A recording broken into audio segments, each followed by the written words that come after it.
Hello, good morning. For today's video guys, we're going to visit Annie to visit my friend from LA. So this is our way going to the hotel resort, and syempre may guard sila. First time ko pala makapunta dito. This is our way inside the hotel. Again, ulit-ulit ang tayo dito. Ayun na, so we go straight to the parking area. Alangan naman, sakyan ng tawat. Dito mag-park. So mag-park dito, yes! Ayan na, na-excite ako dito.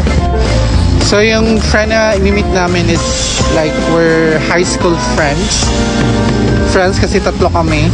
Actually, apat kami na close nung high school. Until now, we're still friends. Yung isa nasa Canada, itong mimit namin